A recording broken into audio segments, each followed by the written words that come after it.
The halls of the Vorten Tower were cold and silent. Lights above flickered with strange patterns as the humans walked behind their alien escorts. Captain Raina Cole kept her face calm, but inside her mind, alarms were ringing. That message was still fresh in her thoughts. You are not guests, you are being hunted. The delegates followed a long hallway until they entered a large, glowing chamber, the central summit room. It was round and surrounded by tall seats carved from black stone. Every seat was filled with a being from a different world. The air buzzed with whispers in strange tongues. All eyes turned toward the humans. The council leader Zelva floated above a crystal podium. Its glowing body shimmered as it addressed the room. Honored species of the galaxy, it said. Today we welcome the most unusual guest, the children of Earth, a young species from a depth world, yet untouched by true galactic culture. Laughter rippled across the chamber. Raina stepped forward with a calm expression. Earth brings peace, she said, but don't mistake our youth for weakness. Some aliens stopped smiling. Others only stared harder. A lizard-like delegate named Sokoth of Kanair stood up. His voice was sharp. Your kind crawled into the stars only 100 years ago. Your infants in a battlefield of gods. What gives you the courage to stand among us?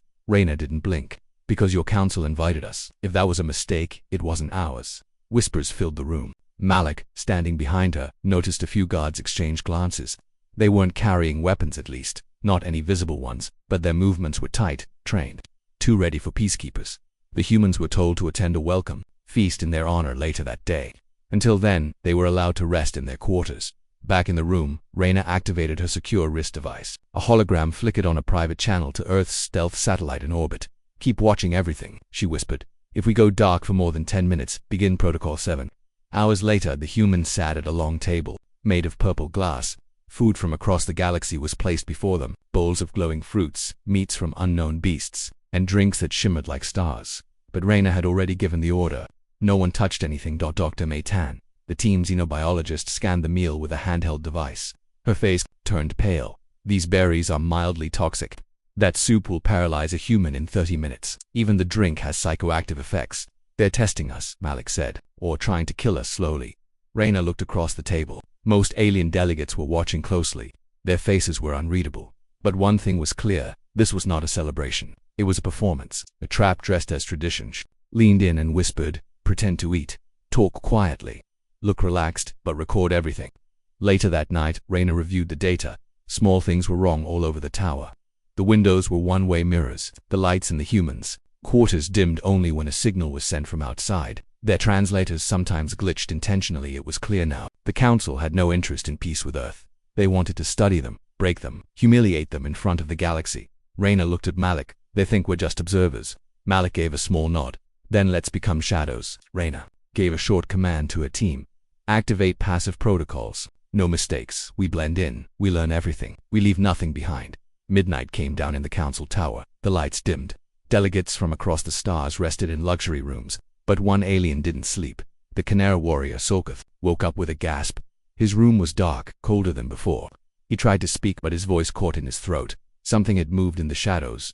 He reached for the emergency beacon, but it sparked and died. Suddenly, a small human coin rolled to his feet. A soft voice echoed in the dark.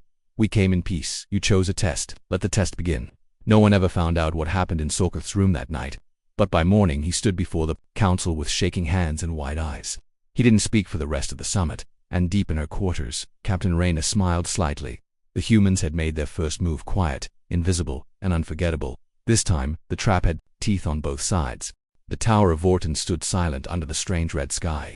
But inside, something had shifted. Fear had crept into the minds of the alien delegates. And it all started with a single coin left on a warrior's floor. Captain Raina Cole sat in the private human quarters watching a screen. It showed Sokoth, the Kanair delegate, shaking as he sat alone in the council chamber. His pride was gone. His confidence had vanished. He hadn't spoken since last night. Dr. Malik Wren stood beside her, reviewing the tower's internal scans. They're monitoring us with hidden eyes, he said. Every corner of this tower has microsensors, but some of them were recently deactivated ... by someone else. Raina narrowed her eyes. Who else is watching? They wanted us here, Malik said slowly. But maybe not all of them agree with the plan. Raina leaned forward. Then it's time we dig deeper. Later that day, the council continued its official meetings. Delegates from other worlds argued about trade routes, war zones, and diplomacy. The humans listened, quiet but sharp. Raina sat still, letting her presence speak louder than words, but her team was working in the background. Dr. Maytan released nanobots into the tower's ventilation. They were too small to be seen, tiny machines designed to map the whole building within hours. They returned data that made Raina's eyes widen. "This tower isn't just for meetings," May said. "It's a prison. Every floor is locked down. Our rooms can be sealed from the outside, and worse," she showed a glowing map. Below the council hall, deep underground, was something hidden. A chamber, large, shielded. Malik pointed at it. "That's not a room. It's a testing ground." Raina's voice dropped low. "They brought us here to humiliate us publicly, or destroy us privately." That evening, another quiet message arrived. It was from a strange device found in Raina's food tray. Hidden in the bottom of the bowl was a whisper drone, a tiny speaker that activated only in human hands. A calm voice came through. "I am not your enemy. Some of us did not agree with this plan, but I cannot help you openly. You must leave now, before the trial begins." Raina crushed the drone in her fist and looked at her team. "They're going to test us soon. Some kind of challenge, maybe for show, maybe for destruction. Either way, we're not going to run." The next morning, the council leader's Ulva floated to the center of the main hall. "Earth," it announced, "we thank you for attending our summit. But now comes the trial of worlds, a tradition where each species proves its strength. You will enter the simulacrum. You will be judged." Raina bowed slightly. "We accept." Some delegates chuckled, others looked surprised. One alien even whispered, "They're going to die in minutes." But Raina had already prepared. Secretly, her team had been running counters. They had hacked minor council systems, redirected security feeds, and rerouted communications. In orbit, a hidden Earth ship, cloaked from alien eyes, waited silently. It had been listening the whole time. And now, it was ready. As the humans were escorted toward the trial chamber, Raina whispered into a communicator, "Begin phase 1, passive only. Do not strike unless ordered." Back in the tower, alien guards flanked them on both sides. Their faces were still and cold. Raina noticed something odd. Every other delegate had a trial choice: strength, diplomacy, or survival. But humans were not given a choice. They were forced into the survival trial, the most brutal of all. A dark room, shifting terrain, hostile creatures pulled from nightmares, environments that twisted time and gravity. Raina smiled quietly. "They think we've never faced death. They've never walked Earth's forests at night." Before stepping in, Malik handed her a small chip. "Our system is ready. One push, and we control the simulation." Raina took it. "Not yet. Let them think they have control." The door opened. Strange wind blew in. The human team walked forward. The trial had begun. High above, hidden in the control room, alien commanders watched with interest. One of them spoke. "They will panic. Humans are emotional. They'll fall apart." But 10 minutes later, nothing happened. The humans walked calmly through a burning forest, through poison swamps, past mutated beasts. They didn't run. They studied. They adapted. Their suits shifted shapes. Their eyes glowed with hidden tech. One creature charged at Raina. She didn't move. Her armor reacted in a flash, shocking the beast to the ground without killing it. An alien commander stood up. How are they doing this?" Down below, Raina glanced up at the black sky of the simulation, and for one short moment she smiled. "You wanted a test," she whispered. "So did we." Smoke rose in the artificial sky of the simulation dome. Fire still burned across the ground, but the human delegates walked through it like ghosts. Their movements were calm, steady, no fear, no hesitation. In the observation chamber above, dozens of alien eyes watched the screen in silence. These were the leaders of powerful species, warriors, strategists, scientists. But what they were seeing now, none of them could explain. How are they surviving this? One whispered, "The gravity was increased. The air is toxic. The creatures are designed to hunt intelligent prey." Another delegate slammed a fist on the control table. "They're cheating." But the sensors showed nothing abnormal. The humans weren't breaking the rules. They were just performing better than anyone expected. Inside the trial zone, Captain Raina Cole gave silent hand signals to her team. The creatures surrounding them were slowing down. The fire traps had stopped triggering. Something was wrong, but in the humans' favor. Dr. Malik Wren checked a scanner. "Their system is failing," he said. "Or someone is helping us." "No," Raina replied, "we're helping ourselves." She pulled out a small control chip from her wrist and pressed it once. High above, in Earth's hidden observation ship orbiting the Council planet, a command was received. A signal was sent to the simulation's core. Quiet, invisible, but effective. Suddenly the beasts in the trial froze, then vanished. The environment flickered, and the simulation crashed. Alarms rang through the control center. Alien engineers shouted in panic as screens blinked and controls went dead. The trial chamber's lights shut off, then turned red. "Emergency mode." Zelver, the glowing council leader, floated forward. "Restore power now," it demanded, but the human team had already stepped out of the smoke. Untouched, as if the entire trial had been a simple walk in the park. Silence fell over the hall as every species stared. No species had ever broken the simulation, and yet humans had done it. Without weapons. Later that evening, back in their quarters, Malik reviewed the data logs. "We disrupted their system without revealing our tech," he said. "They'll suspect. But they won't have proof. Reyna nodded. That's not the point. We didn't win the trial, we ended it. That's what they'll remember. Just then, their door buzzed. A small alien creature, no taller than a child, stood outside. It was a member of the Seri, a quiet race known for information trade. It whispered with a shaky voice. They are afraid of you now. Reyna stepped closer. Who is they? The council, the creature said. You were brought here to fail, to be embarrassed, but now they fear what you are. What are we? Malik asked. The alien looked up, eyes wide, unpredictable. Then it ran away. The next morning, something strange happened. Half the alien guards stationed at the humans' quarters were replaced. The new ones wore heavier armor. They kept their hands close to their belts, ready to activate weapons at any moment. Even stranger, 2 council members left the summit early. Their ships launched without warning.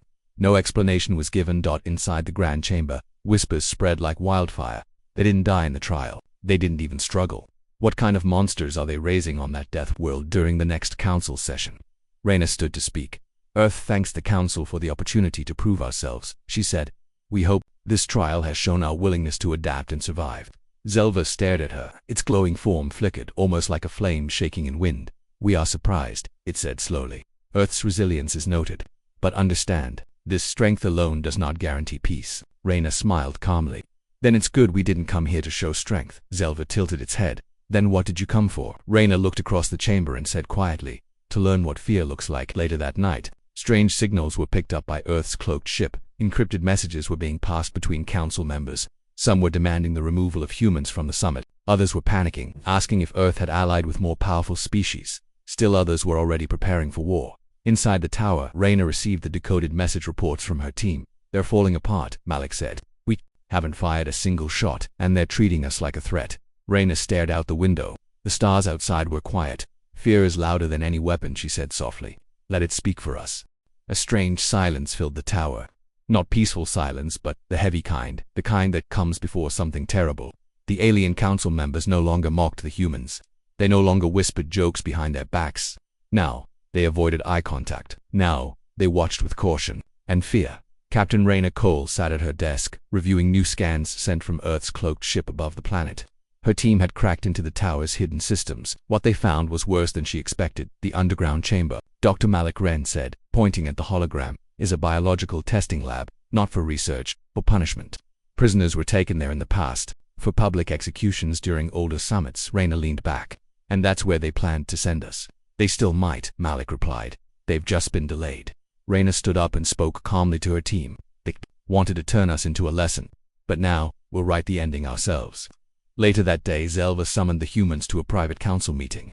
It was not open to the public. No other species were invited. The chamber was small, round, and filled with shadows.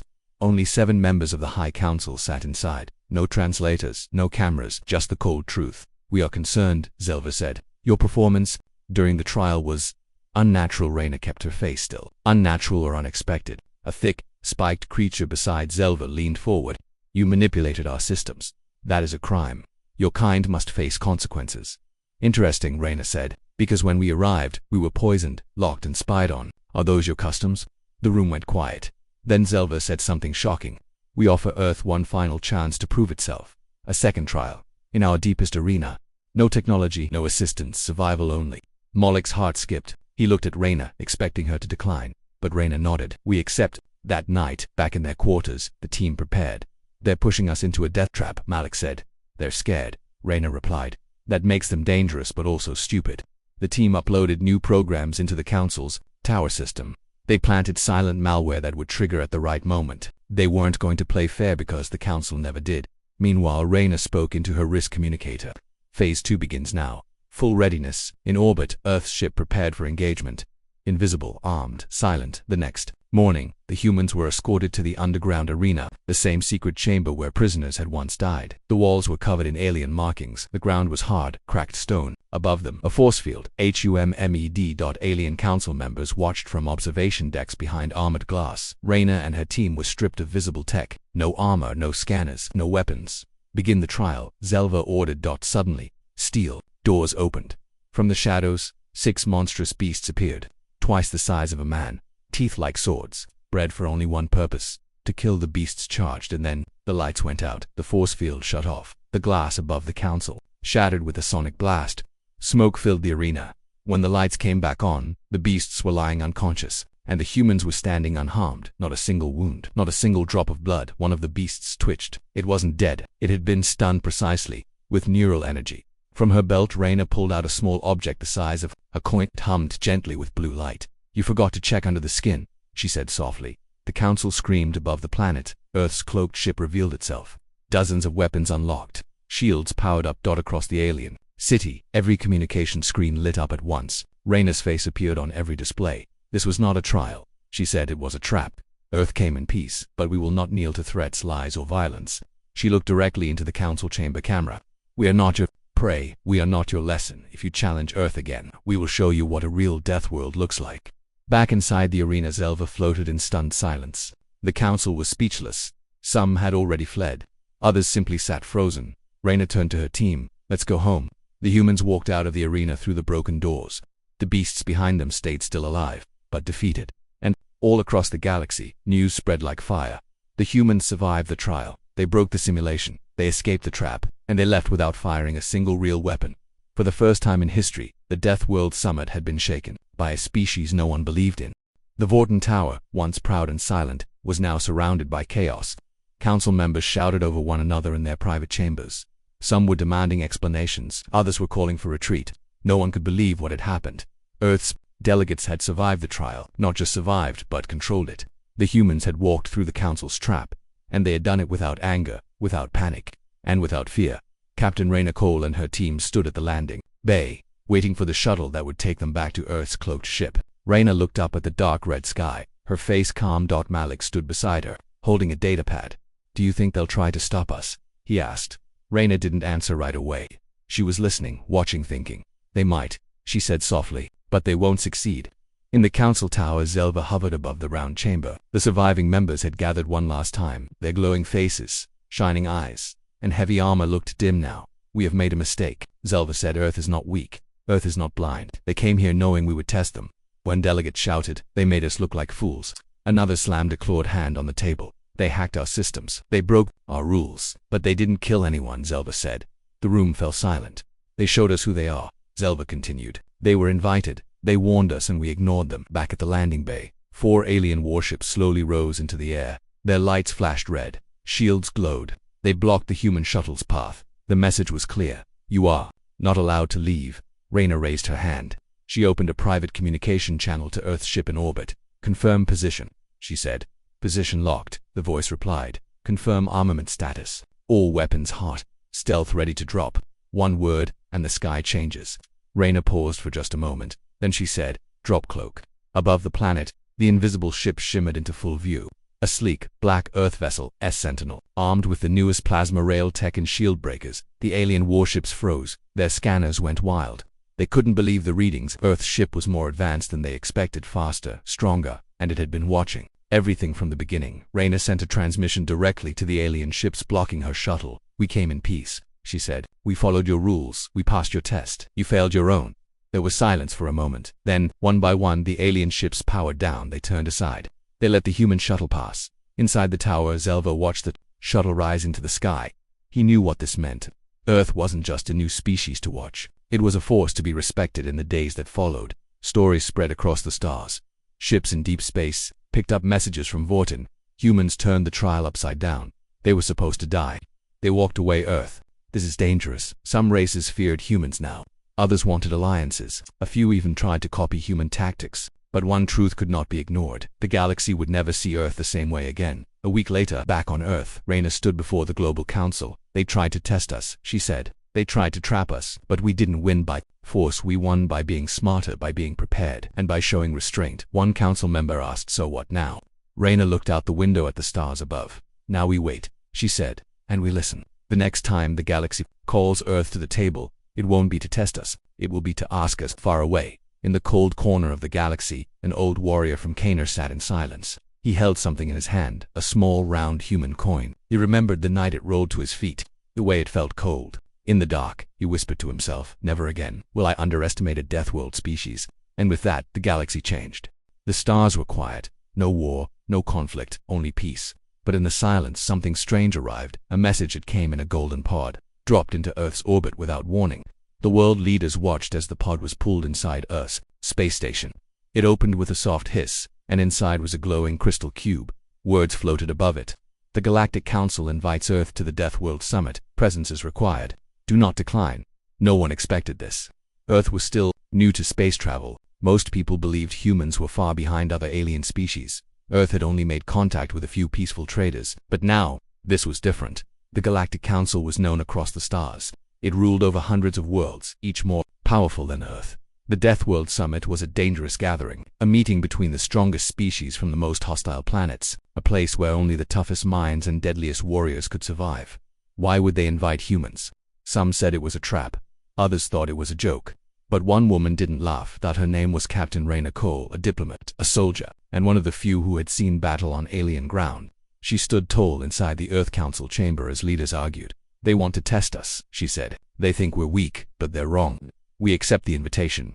Everyone fell silent. Raina had made the decision, and Earth listened. 3 weeks later, the human ship Soulspire launched toward the galactic core. It carried 6 delegates, soldiers, scientists, and thinkers. Captain Raina led them. Her second-in-command, Dr. Malik Wren, was a calm and quiet strategist. They both knew this wasn't just a meeting. It was something bigger. As they approached the alien system, strange ships floated past them. Some were shaped like blades, others like jellyfish with burning eyes. Alien tech far beyond human design. Some ships scanned them, others ignored them, but many watched with silent amusement. They must be wondering, Malik said, how long before we die?